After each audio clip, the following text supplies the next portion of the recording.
Alhamdulillah wa kafa wa salatu wa salamu ala ibadihi allazina istafa khususan ala afdalihim wa khatamin nabiyyin Muhammadin al-amin wa ala alihi wa sahbihi ajma'in. Amma ba'du faqad qala Allah tabaraka wa ta'ala kama warada fi awwal surah Al-Mominun. A'udhu billahi minash shaitanir rajim. Bismillahir rahmanir rahim. قد أفلح المؤمنون الذين هم في صلاتهم خاشعون والذين هم عن اللغو معرضون والذين هم للزكاة فاعلون والذين هم لفروجهم حافظون إلا على أزواجهم أو ما ملكت أيمانهم فإنهم غير ملومين فمن ابتغى وراء ذلك فأولئك هم العادون والذين هم لأماناتهم وعهدهم راعون والذين هم على صلواتهم يحافظون أولئك هم الوارثون الذين يرثون الفردوس هم فيها خالدون. صدق الله العظيم. In the previous session we discussed the meaning of falah in detail as well as in depth. Now what are the conditions for that falah? What are the exercises you have to undertake in order to have that falah according to the prescription of the Qur'an? First thing to be noted is that in the beginning as well as the end, what is mentioned is salah. As if the character building according to the Qur'an. For that purpose, the first and the foremost exercise, I am using this word, knowingly, consciously. The first and the foremost exercise is salah, prayer. Now here I want to discuss something, what salah is. The root of salah is either sad, lam, waw or sad, lam, ya. And those of you who have some knowledge, even elementary knowledge of Arabic language, must be knowing that three letters, alif, wa, ya, they are called huruf illat, and they are interchangeable. Sad, lam, waw, sad, lam, ya. Sad, lam, ya, it means to get the warmth. Yasan nar al-kubra. They will burn in the big fire. Tastalun. To get the warmth. If you sit before something, some fire, you'll get the warmth. This is sad, lam, ya. Sad, lam, wa means to face someone. To come face to face with someone. Now join these two, and this will give you the essence of salah. In salah, that is the prayer, you are standing face to face with your Rabb, your Allah. That is why in the beginning you say, Inni wajjahtu wajhiya lilladhi fatara as-samawati wal-arda hanifa wa ma ana min al-mushrikeen. Wajh in Arabic means face. Inni wajjahtu wajhiya. I have turned my face towards the direction of my Allah, who created all heaven and earth. Cutting my connection, the relations with the whole of the world. I am focusing my attention and facing my Rabb. Inni wajjahtu wajhiya lilladhi fatara as-samawati wal-arda hanifa wa ma ana min al-mushrikeen. That is why Iqbal has said in his lectures, the meaning of prayer in Islam. What does it mean? The ana, I discussed it in the last session. Ana, khudi, myself, I. The small I, the small ana, the finite ego comes face to face with the infinite ego. And that is Allah. Allah uses this pronoun for himself also. Innani ana Allahu la ilaha illa ana fa'budni wa aqimis salata li zikri. The big I am, according to the words used by Allama Iqbal, the big I am. He is the big I am. And I and you are small I ams. The small, finite, limited I, ana, khudi, comes face to face with the big I am. Khudi khuda ke samne.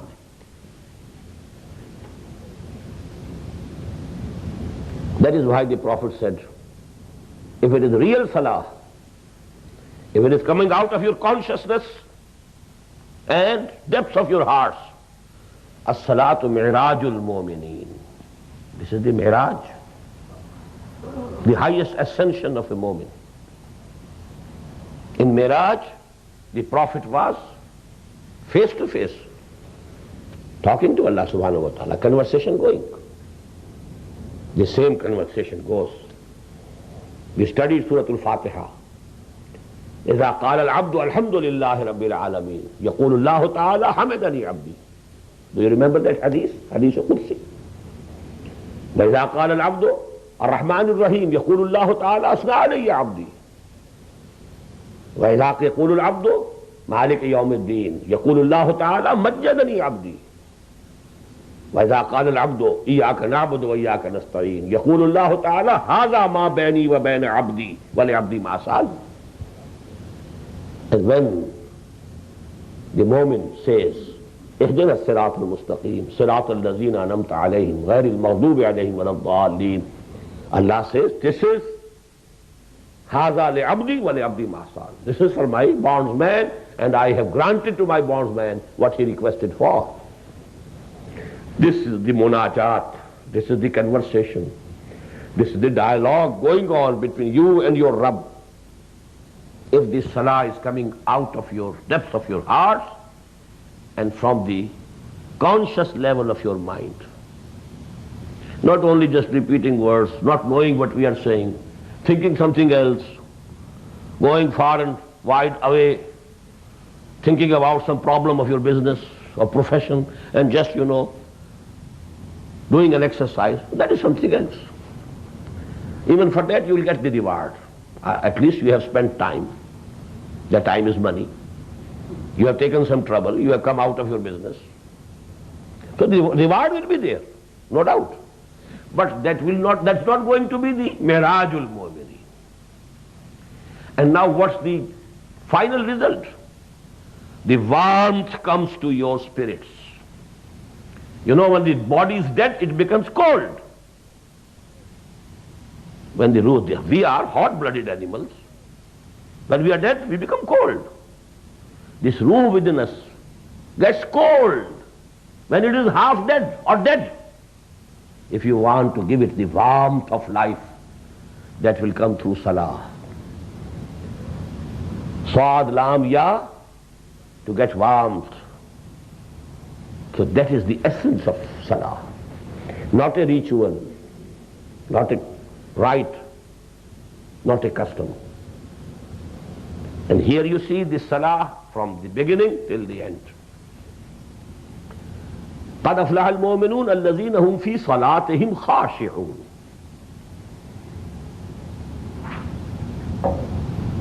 Those mu'min have dug out their real inner self and developed it fully.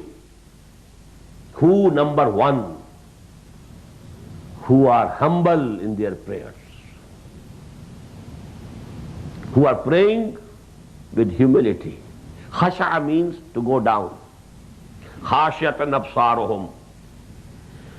Their eyes will be fixed on the ground. Khasha'atil aswat. The sound went down when it became very low. When you go low, it's khasha'a. قَدْ أَفْلَحَ الْمُؤْمِنُونَ الَّذِينَ هُمْ فِي صَلَاتِهِمْ خَاشِعُونَ. Not only their body is bending down, their inner self is bending down. Their ana is bending down at the same time. When they are prostrating before their Lord with their bodies, their whole personality is prostrating it. Not the only physical aspect. And it ends with وَالَّذِينَ هُمْ عَلَىٰ صَلَوَاتِهِمْ يُحَافِظُونَ. These are two aspects of this prayer. Khushu and khuzu'. That's the inner quality of prayer. And yuhafizun, you have to guard it, not to miss any salah. Keep the timings. Observe all the rules and regulations about it. Be mindful of every rukun. Don't steal anything from the salah. It so happened, once that a Bedouin came in the mosque of the Prophet ﷺ, and he hastily said his prayer. From ruku straight to the sajda, not coming up but standing still. The Prophet said, he saw his prayer and said, when he came to him, maybe he was in a hurry due to this, that I should get more time with the Prophet. I do away with this salah immediately and then go to listen to the Prophet ﷺ. The Prophet said, Salli fa innaka lam tusalli. Go and say your prayer, you have not prayed. So he went there, again in the same way. The Prophet again said, Salli fa innaka lam tusalli. You have not prayed. And then the Prophet said, you have to perform every act of the salah, every rukun, with dignity. When you have to stand up straight, stand up straight. Then go to the sajda after ruku. From one sajda you are sitting, you have to sit, your back straight. Not, just raise your head and go again. Not that. So all these things are included in muhafiza, guarding the prayer. And then guarding the niyyah about the prayer, the intention. Don't show it off. The Prophet said, whosoever is praying, and for example, to suppose to each sajda is devoting 5 seconds. But when he feels that someone is watching him, he lengthens the duration of the sajda to supposing 7 seconds. The Prophet said, this is ash-shirkul khafi. This is shirk. Because you have added these 2 seconds to your sajda to please the person who is seeing you, who is watching you. These 2 seconds are not for Allah. For this sajda there are 2 masjood. One is Allah, the other is the person to whom you are showing. It is shirk. So to guard the prayer, timings, rules, regulations. For Muslim males, it is necessary to say these 5 prayers in congregation, in the mosques. This becomes the pivot of the Muslim society, the axis of the Muslim society, the central focus of the Muslim society. And it becomes the fulcrum or axis in your daily routines. All things will be settled, all appointments to be made according to the timings of the salah. No, after that salah only. That's the time of my prayer. I can't meet you. I can't see you. I can't visit you. All the timetable should be fixed with reference to the timings of the prayers. In the individual life as well as the social life, the salah becomes pivotal. Anyhow, I don't have time to more dilate upon this. قَدْ أَفْلَحَ الْمُؤْمِنُونَ الَّذِينَ هُمْ فِي صَلَاتِهِمْ خَاشِعُونَ. And add to it, وَالَّذِينَ هُمْ عَلَىٰ صَلَوَاتِهِمْ يُحَافِظُونَ. Number 1. Number 2, وَالَّذِينَ هُمْ عَنِ اللَّغْوِ مُعْرِضُونَ. And those who turn away, who don't indulge in what is futile, useless. Lagh, in Arabic doesn't mean sin, ma'asiyah, no. But something which is useless. The time is precious, time is money. Al-waqtu sayfun qati'. This time should be used only for one of the two purposes. Please beware, please beware. If you are wasting your time, you are wasting the most precious thing that Allah subhanahu wa ta'ala has given you. Art is long and time is fleeting. And our hearts, though stout and brave, still like muffled drums are beating funeral marches to the grave. Every minute, every second is very precious. Either it should be used to fulfill some real need of this world, real need. That is also, inna li nafsika alayka haqqan wa inna li zawjika alayka haqqan, you have to fulfill it. Or otherwise for the akhirah. Spend it for some act, some deed, some action, some activity whose reward you want in the akhirah. This concept of pastime and hobby and to kill time, I'm just, killing my time. It's only to those who don't believe in the hereafter. Because every moment of this life, potentially it is eternal. Please understand it. Because this limited life, the results of the works done here are to be returned to us in the unlimited life. What does it mean? This limited life, this limited time is potentially unlimited.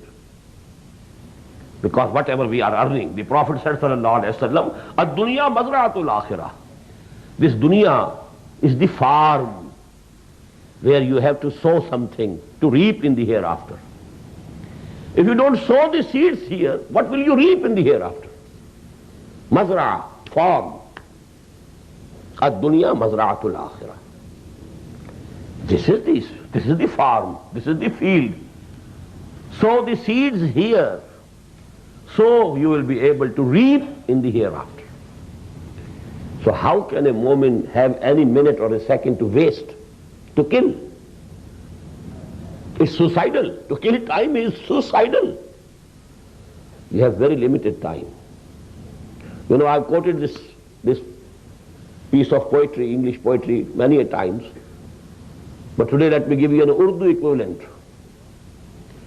गाफिल तुझे घड़ियाल ये देता है मना दी, गर्दू ने घड़ी उम्र की एक और घटा दी.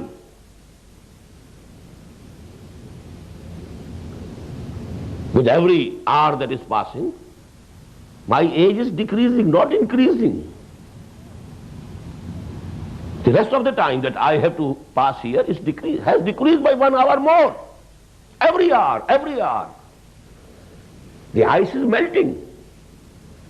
So how can a moment waste even a single moment of his life?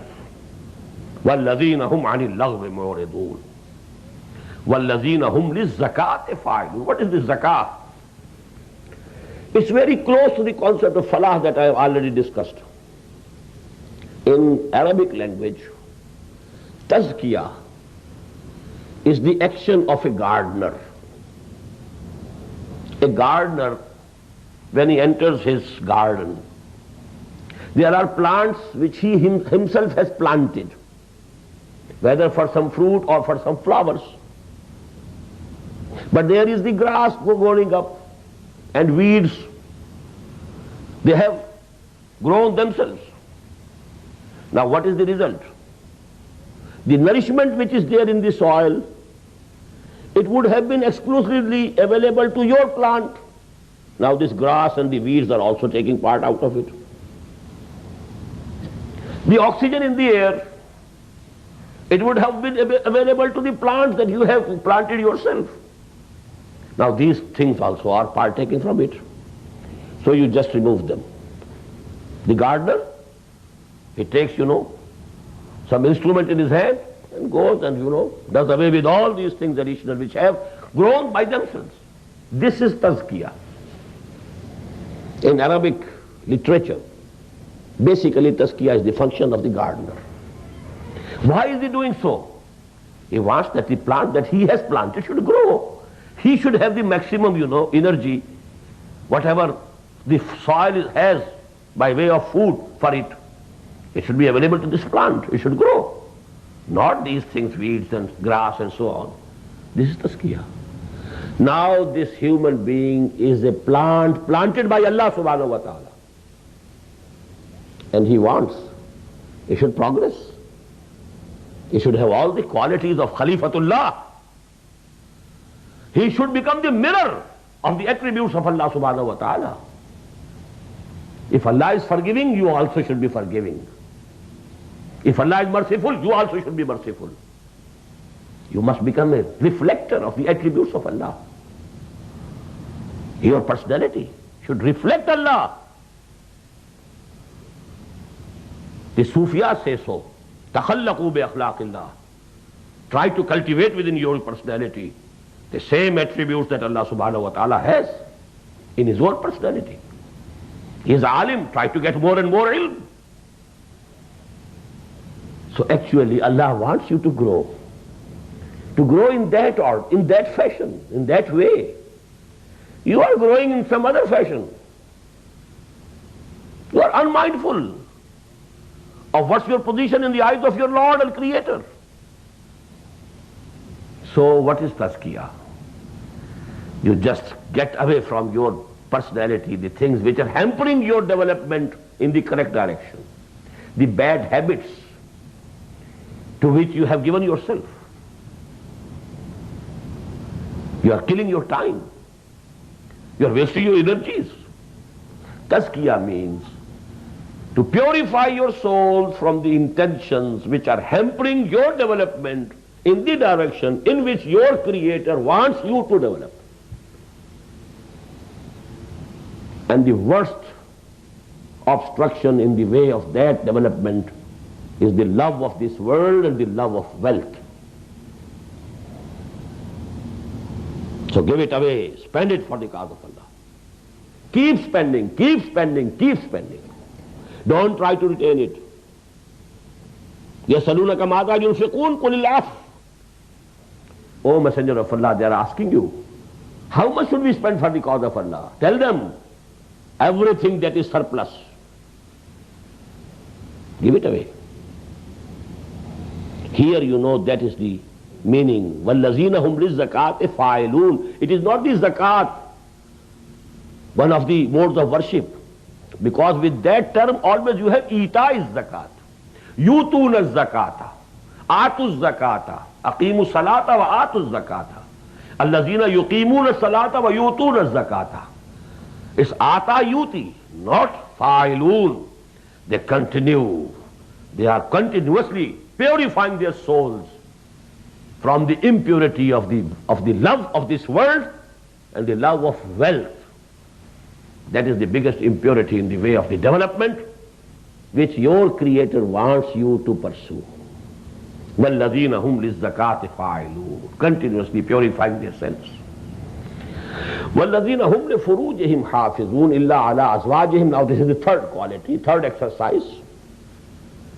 First, salah, having two aspects, khushu and khuzu inside, and the whole system, guarding it outside. Number two, to know the value of time.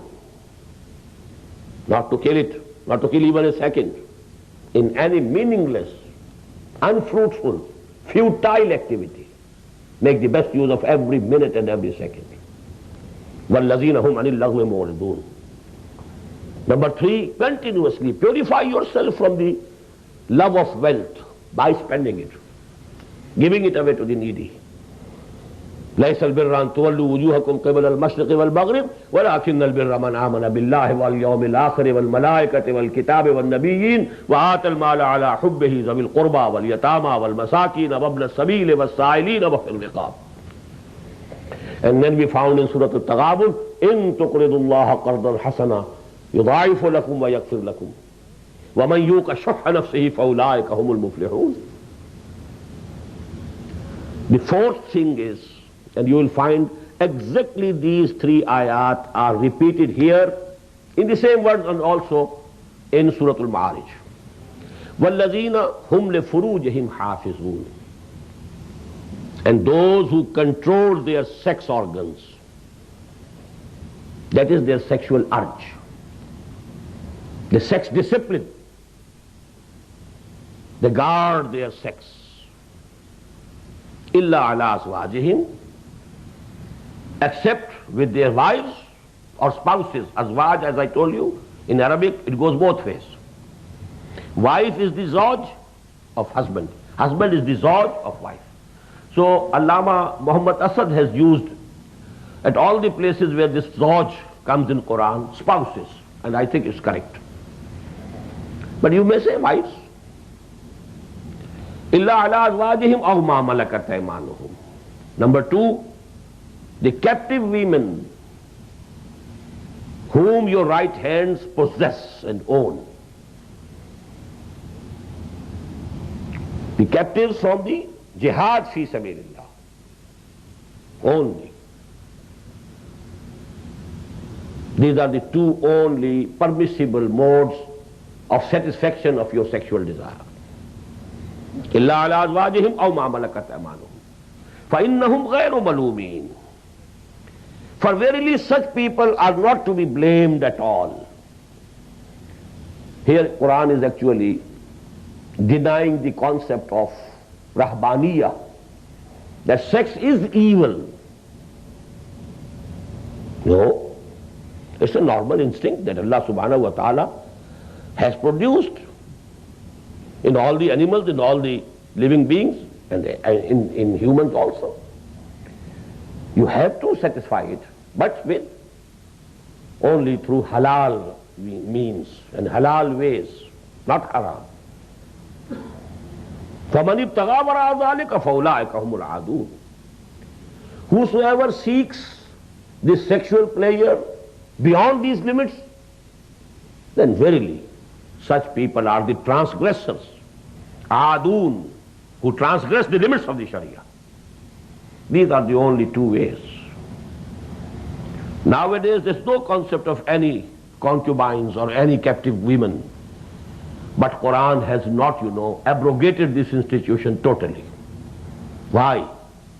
Because I know it for sure that there is going to be jihad fi sabilillah. Before the end of this world, true jihad will take place. And the domination of Islamic system over the whole of the globe will take place. At that time, there might a need arise of this institution to be invoked. What to do with the prisoners of war? Keep them in the concentration camps. If you can exchange, okay. But there can be situations where the prisoners of war cannot be exchanged. Now keeping them in the concentration camps, why not to absorb them into the Muslim society? Divide them into Muslims. And Muslims, with their good treatment and calling towards the deen of Allah, will convert most of them to Muslims.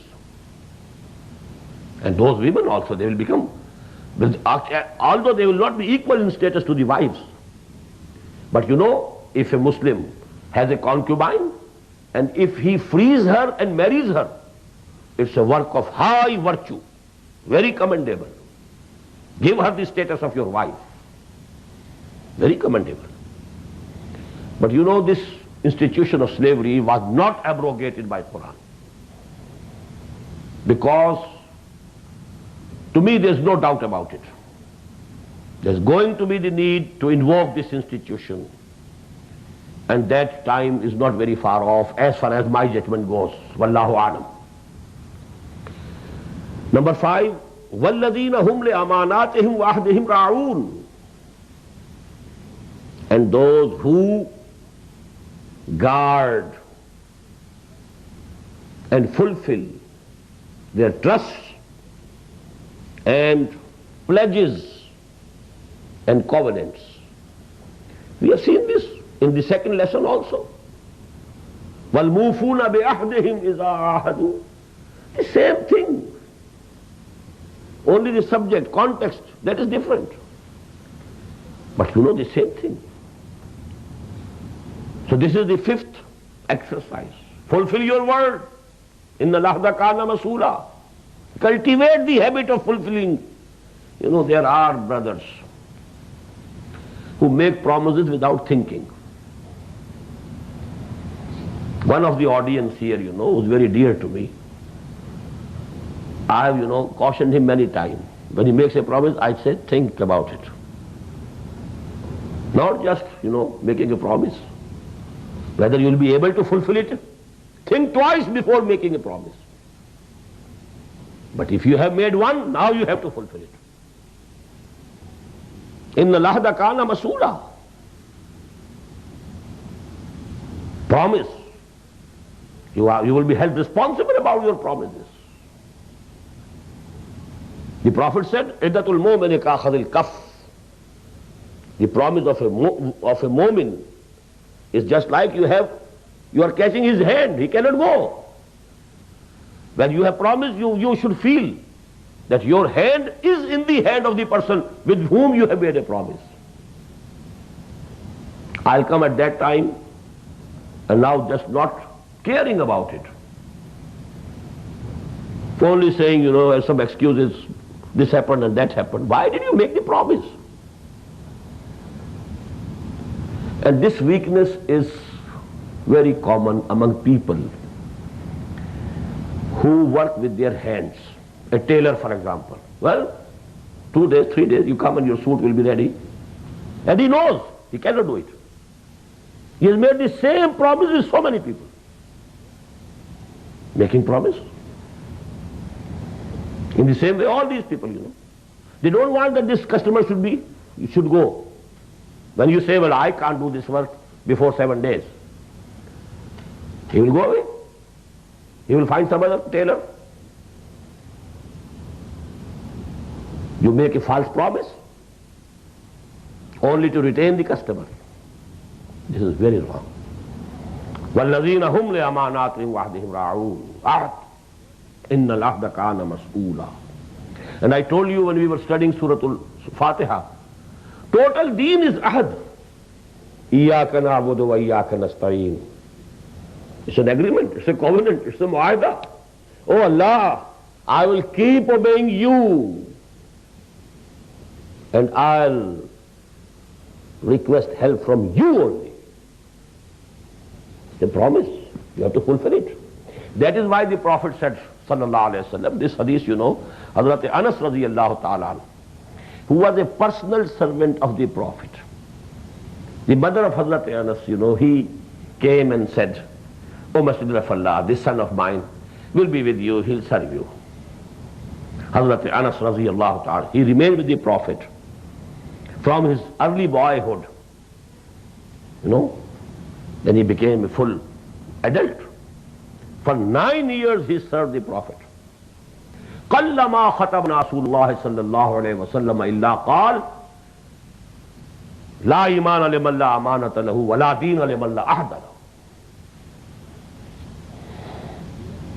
It was only seldom that the Prophet ﷺ said some sermon to us, delivered any sermon to us, and he didn't include in that sermon these words, La imana liman la amanata lahu.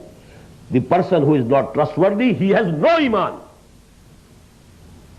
Categorical statement. If he betrays his trust, he has no iman. La imana liman la amanata lahu. Wa la deena liman la ahda lahu. And whosoever doesn't fulfill his ahd, his promises, his covenants, his pledges, he has no deen whatsoever. وَالَّذِينَ هُمْ لِأَمَانَاتِهِمْ وَعْدِهِمْ رَاعُونَ. Now amana is not only some money that somebody has kept with you. The Prophet said, إِنَّ الْمَجَالِسَ بِالْأَمَانَاتِ. You are sitting somewhere and there are persons talking something. Now whatever you have heard here is an amana with you. Don't go and tell it to everybody that this was being discussed there. إِنَّ الْمَجَالِسَ بِالْأَمَانَاتِ. All the national political offices are amana. The nation has given you, entrusted you with some office, some authority. It's an amana with you. So amana, you must have the full, connotation of the word before you. And let me quote here, another ayah.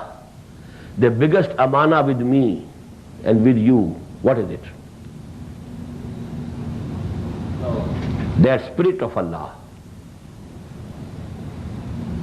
إِنَّا عَرَضْنَا الْأَمَانَةَ عَلَى السَّمَاوَاتِ وَالْأَرْضِ وَالْجِبَالِ فَأَبَيْنَ أَن يَحْمِلْنَهَا وَأَشْفَقْنَ مِنْهَا وَحَمَلَهَا الْإِنسَانُ. That amana, I, a creature, created from very low, from the clay, from the crust of this earth, and I have been entrusted with the highest possible thing, and that is the ruh which is coming from Allah. يَسَأَلُونَكَ مَاذَا يُنْفِقُونَ قُلِ الْعَفْوَ يَسَأَلُونَكَ عَنِ الرُّوحِ قُلِ الرُّوحُ مِنْ أَمْرِ رَبِّي. It's something divine. Allah has put it in you. This is the biggest amana of Allah subhanahu wa ta'ala. Develop it, take care of it. And that is actually what we mean by falah. قَدْ أَفْلَحَ الْمُؤْمِنُونَ. And these are the exercises to be undertook in order to be able to care for this amana within you. Now in the end, وَالَّذِينَ هُمْ عَلَى صَلَوَاتِهِمْ يُحَافِظُونَ. I have already discussed it. Beginning with salah and the inner side of the salah, the khushu and khuzu. Ending with salah, but the outer side, legal side of salah, timings, all the 5 prayers, to pray in congregation, in the mosques, to take care of every action, every rukun of the salah, to you fulfill it properly. Now these are 2 aspects of the same thing. Ulaika humul warisun. These are the people, the inheritors, the heirs. Heirs of what? Some worldly estate? Some very big business? Some big property? No. They are the heirs who will inherit Firdaus, Jannah, the paradise. Allazina yarisuna al-Firdaus. Ulaika humul warisun. They are the heirs. Allazina yarisuna al-Firdaus, who will inherit paradise, the gardens of paradise. Hum fiha khalidun. And therein they will remain and live forever, forever.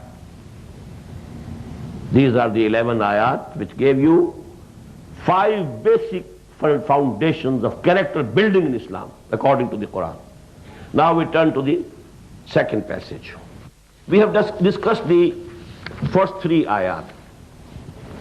Inna al-insana khuliqa halu'a. The raw material, of human beings is very weak. The animal aspect of our existence is weak. We are very low in the scale of creation as regards our bodily creation, but very high, the highest as regards the spiritual aspect.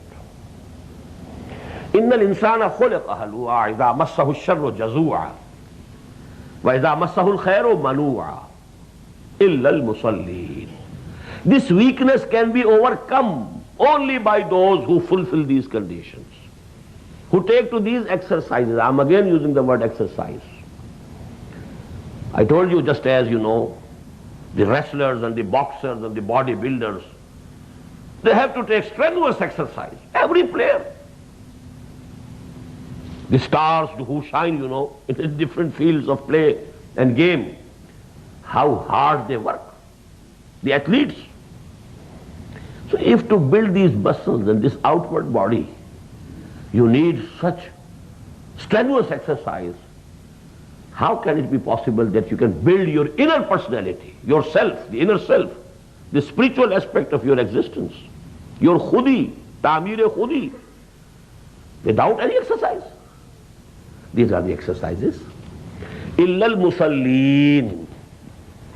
Except those who turn to prayer. Now here, in the place of Mominun we have musallin, as if the biggest identity of a Momin is salah. I told you, 5 prayers a day. Just imagine. If somebody, offers these prayers regularly with the congregation at the mosque, it becomes, the pivot of his life. his routine. All his timetable, all his routine in life, that is tied up with this pillar. As-salatu imaduddin. This is the pillar of deen, and this becomes the pillar of your life. إِلَّا الْمُصَلِّينَ الَّذِينَ هُمْ عَلَى صَلَاتِهِمْ دَائِمُونَ. But those people who turn to their prayers, but who are firm, permanent, constant in their prayers. Not that there comes a wave and a man is praying 5 times, not only 5 times, he is saying tahajjud also. But then the wave has subsided and now he's not praying at all. Not that. Constancy and permanence in prayer. That is necessary. وَالَّذِينَ فِي أَمْوَالِهِمْ حَقٌّ مَعْلُومٌ لِلسَّائِلِ وَالْمَحْرُومِ. And those in whose wealth there is a definite right of those who ask for help, sa'i, beggars, wal-mahroom, and those who are deprived of good things of this life. If you have with you some surplus, you have to share it, not retain it. Because then you become manu'a. إِنَّ الْإِنسَانَ خُلِقَ هَلُوعًا إِذَا مَسَّهُ الشَّرُّ جَزُوعًا وَإِذَا مَسَّهُ الْخَيْرُ مَنُوعًا. Because you have good fortune with you, you want to withhold it with you. You don't want others to share it with you. No. وَالَّذِينَ فِي أَمْوَالِهِمْ حَقٌّ مَعْلُومٌ لِلسَّائِلِ وَالْمَحْرُومِ. This ma'loom has two meanings. Number one, when the system of zakah, regular charity was established, it is 1/40th, 2.5% of whatever you have. But at the spiritual level, it is all that is surplus. يَسَأَلُونَكَ مَاذَا يُنْفِقُونَ قُلِ الْعَفْوَ. I have a small booklet on the economic system of Islam, but that is in Urdu only. And I have discussed a very basic, fundamental principle of the economic system of Islam. Islam has 2 economic systems, not one. One at the legal level, the other at the spiritual level. At the legal level, you earn through halal means and you can retain, except for zakah that you have to pay. The rest of it you can retain. At the spiritual level, you can't retain it. Your need fulfilled, whatever is surplus, give away. That is the spiritual level. يَسَأَلُونَكَ مَاذَا يُنْفِقُونَ قُلِ الْعَفْوَ. The Prophet led his life on this level. Abu Dhar Ghifari, radiyallahu ta'ala anhu, and so many other fuqara sahaba, they led their lives at this level, not to retain even a single penny. And I've used very surprising, words there. The Prophet never paid zakah. One of the pillars of Islam, and the Prophet never paid zakah. People get surprised, astonished. How? Because he never retained anything with him. Zakah is liable only when you have retained something with you. You have 7 tolas of gold at least, then you have to pay. 52 tolas of silver, then you have to pay. If you never retain anything with you, there is no zakah. He never paid zakah. But he was doing zakah all the time. And that is the zakah, spiritual zakah, which we have discussed in Surah Al-Mominun. الَّذِينَ هُمْ لِلزَّكَاةِ فَاعِلُونَ. Doing it every time, every minute.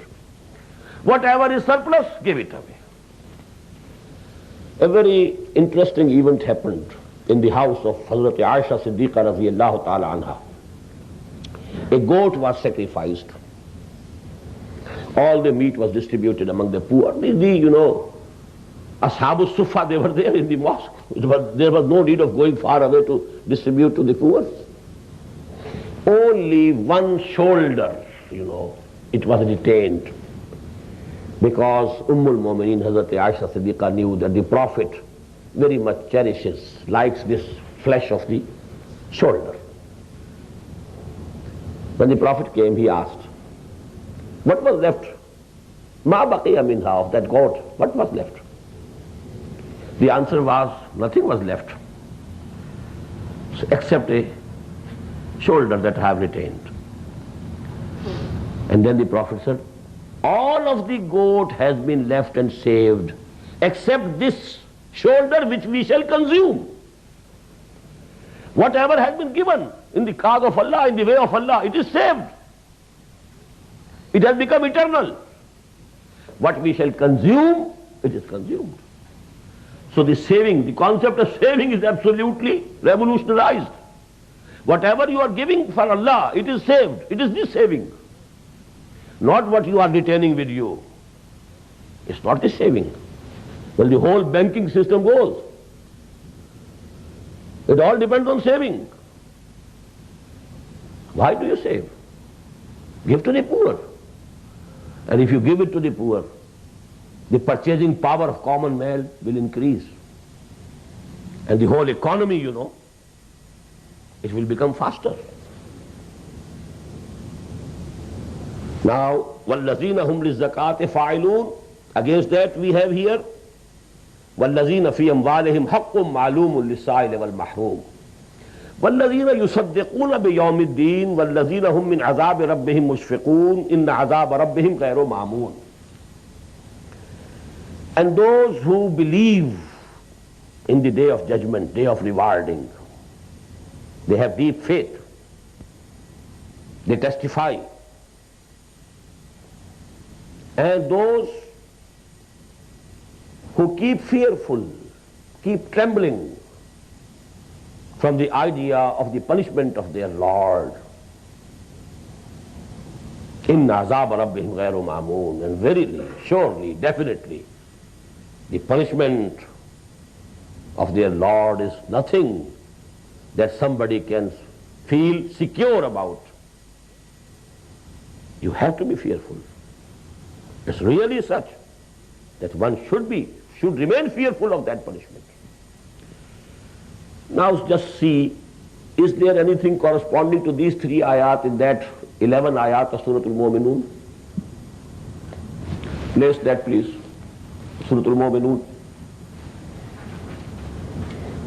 One thing we have seen, in the Surah Al-Mominun we had, وَالَّذِينَ هُمْ لِلزَّكَاةِ فَاعِلُونَ. Here we have the same thing under different words. وَالَّذِينَ فِي أَمْوَالِهِمْ حَقٌّ مَعْلُومٌ لِلسَّائِلِ وَالْمَحْرُومِ. Wordings are different, essence is the same. But what is corresponding to these 3 ayat? وَالَّذِينَ يُصَدِّقُونَ بِيَوْمِ الدِّينِ وَالَّذِينَ هُمْ مِنْ عَذَابِ رَبِّهِمْ مُشْفِقُونَ إِنَّ عَذَابَ رَبِّهِمْ غَيْرُ مَأْمُونٍ. The essence of it is وَالَّذِينَ هُمْ عَنِ اللَّغْوِ مُعْرِضُونَ. When you believe in the hereafter, when you believe in the day of judgment, each and every moment of this life becomes eternal, potentially eternal.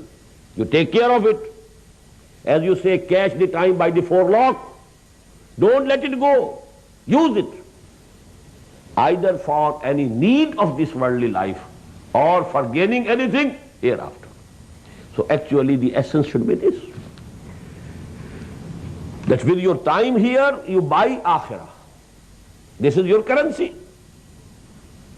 With this you can have the comforts and the good things of akhirah. Now, 3 ayat I told you in the same wordings, no difference. وَالَّذِينَ هُمْ لِفُرُوجِهِمْ حَافِظُونَ. They guard their sexual desire, sexual urge. They don't commit fornication, adultery. They fulfill their sexual urge, but only with their wives and those captive girls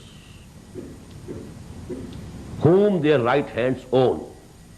إِلَّا عَلَىٰ أَزْوَاجِهِمْ أَوْ مَا مَلَكَتْ أَيْمَانُهُمْ فَإِنَّهُمْ غَيْرُ مَلُومِينَ. In that they are not to blame at all.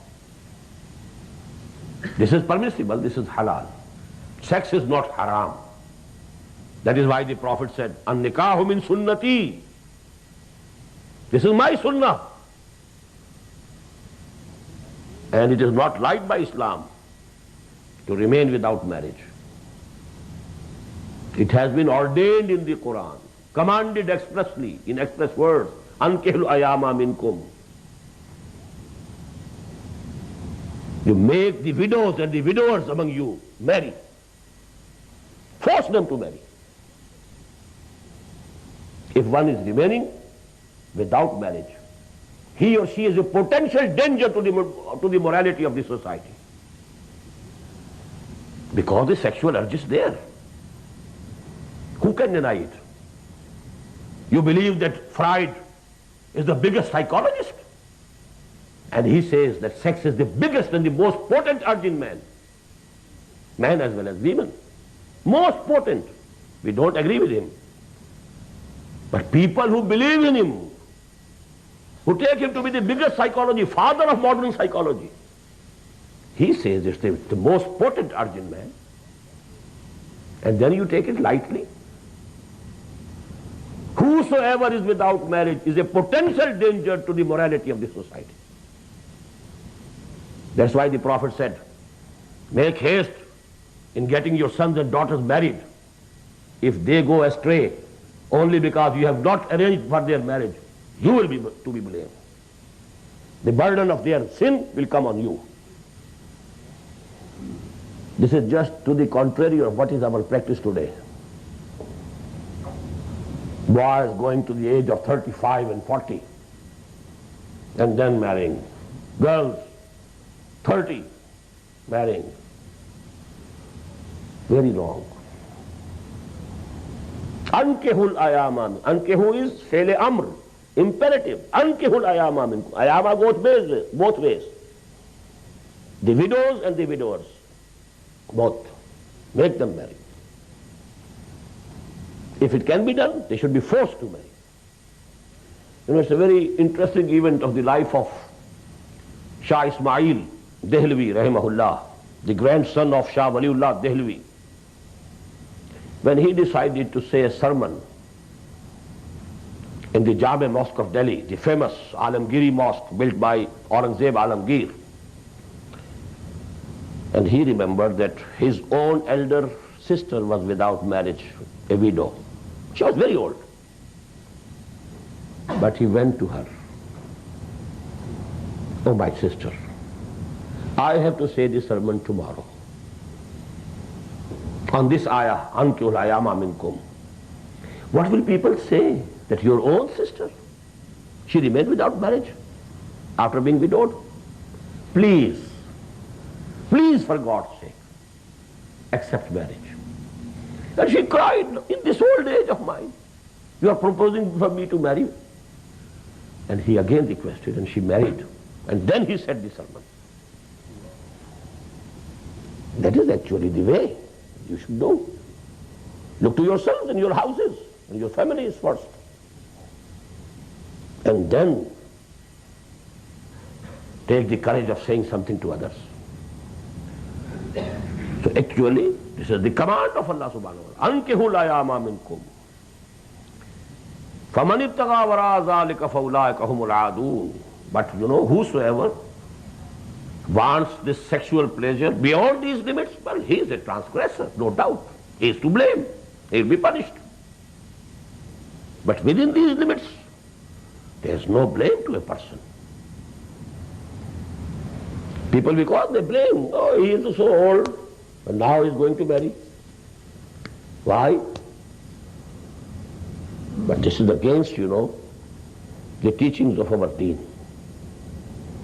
Either we can follow Allah and His teachings and His commandments, or this society. You can't please both. وَالَّذِينَ هُمْ لِأَمَانَاتِهِمْ وَعْهْدِهِمْ رَاعُونَ. Again the same ayah, exactly the same wordings. But you know, there another thing has come out of this ayah. Shahada, witness. It's also an amana. Something happened somewhere, some accident or something happened, somebody injured somebody, somebody killed somebody, and you were a witness there. You saw the incident. Now this is an amana with you. It's a social amana. It's a social trust. You have to go to the court and this amana with you, you have to present for the society so that the culprit can be brought to the book. So actually this is also an amana, shahada. I quoted the ayah from the 16th section of Surah Al-Baqarah, the last section of the first part of the Qur'an. وَمَنْ أَظْلَمُ مِمَّنْ كَتَمَ شَهَادَةً عِنْدَهُ مِنَ اللَّهِ. Who can be more wrongdoer, more cruel, more evil committer than a person who has some shahada with him from Allah, some witness from Allah is with him, and he conceals it, hides it.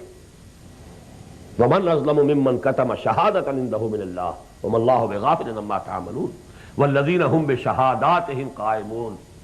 And we shall discuss it later, inshallah, that this shahada with us, this whole ummah is meant for witnessing to the whole of humanity what Allah has given us through Muhammad sallallahu alaihi wasallam.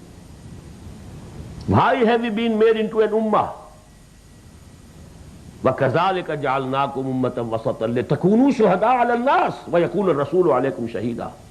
You have this sect here, the Jehovah's Witnesses. Who are they? This term is very correct, very near the Quranic terminology. Jehovah's Witnesses. Jehovah actually in their language is for God, for Allah. Every Muslim is a witness of Allah. Is a witness of Muhammad sallallahu alaihi wasallam. They too be Muhammad ki sadaqat ki gawahi.